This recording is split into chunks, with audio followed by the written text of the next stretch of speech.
As much as I'd like to go right into talking about stories, we need to do a little bit of world building first so we can know what kind of world these stories are taking place in. So we need to talk about early man and the world that the early man lived in. What comes to mind when you think about early man? Do you think about a slope-browed, kind of stupid individual in a tiger skin unitard with a club in one hand?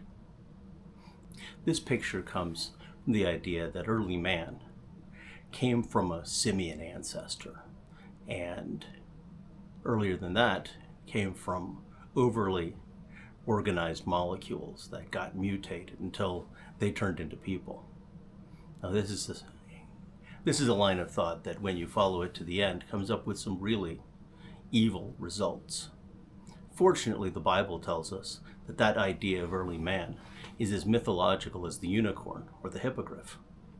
We can expect early man to be as intelligent and as capable and ingenious as we are today, because the Bible says that man was made in the image of God, and we were created specially with everything that we have today. I'm not saying that people didn't live in caves and didn't wear skins. The kind of clothing that we wear today, machine-woven cloth, is a fairly recent thing. The British made an entire trade empire off of it.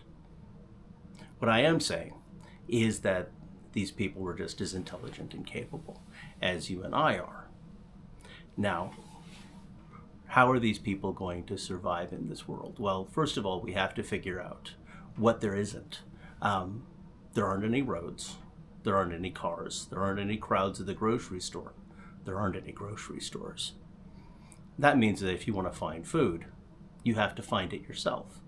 Also, if somebody does something wrong to you, steals from you, kills a member of your family, you've got nobody to protect you except for yourself. There's no United States Marines. There's no United States of America. There's not even a local police.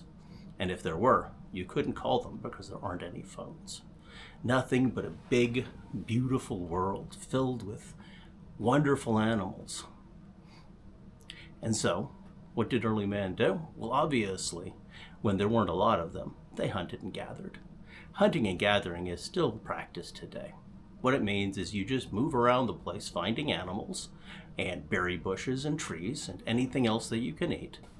And if we could live that way today, I think most of us would. Well, obviously, if you're going to move around the place in order to find animals and berry bushes, you're not going to stay in the same place. So you're not going to build a house. It's going to be found. Found housing is going to be where it's at. Hence, caves make excellent found housing and a nice place to stay. And you would just know where the caves are in the area. Now, the advantage to this is, first of all, you've got lots of time to spend with your family. Who wouldn't want to do that? And it also is very low on work. You do a little hunting, a little fishing, and then you can spend most of your time with your family. But you do have to move around quite a bit. Some of the disadvantages, the main one is that hunting and gathering does not support a lot of people per unit of land because of the fact that there's only so many animals in a given area. Now, sometimes there is exceptions.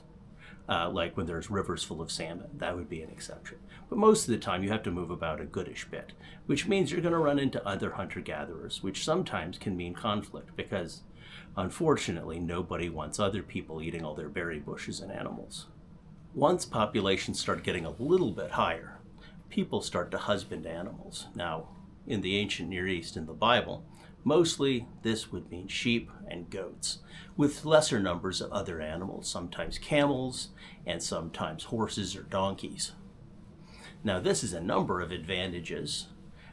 First of all, you still are going to be moving around the place quite a bit, but since you've got so many animals, you can make your tents or your yurts. Sometimes people make those are kind of like tents, and you can pick them up and move them around with you as you go, as you stay with your flocks. And you still have to move around quite a bit because your sheep and your goats are going to eat all the grass in an area, and so you have to migrate around the place a little bit. But there's more of you, as a general rule, than the hunter-gatherers. And so the hunter-gatherers would have to get out of the way when a group of herders come by, because herding supports more people per unit of land than hunting and gathering does. It's more efficient because you're herding the animals. You make a more efficient use of the land. They don't quite have the same kind of calories per acre as the agriculturalists we're going to talk about next time, but it is a very sensible way to find food and to provide for your family. And you'll notice in the Bible a lot of people are herders. Abraham's a herder, along with Isaac and Jacob, and a bunch of other people that you're going to find, especially in the early parts in Genesis. And also, a lot of the images that we get in the Bible come from herding, specifically sheep herding. So I'd like to talk about that just a little bit. First of all, domesticated sheep are really stupid. So just remember that when you see how the Bible is always comparing us to sheep and God as our shepherd. They're completely dependent on their shepherd because otherwise they can't find food. If a predator comes around, they don't even wait for it to attack them. They just panic and have a heart attack sometimes. Also, they fall over and can't pick themselves back up. So, when you read about the Lord being our shepherd, it's very important to realize that we are extremely dependent on our shepherd because as sheep, we are stupid and we will get ourselves killed. Well, I hope you were blessed and built up by my series on biblical history. If you like this sort of content, I would encourage you to bless me by liking and subscribing and hitting the notification button. If you like this sort of thing, I also have a book out called A Helpful Handbook of Hebrew History. It's available for WisePath Books and Amazon.com. Links in the description below.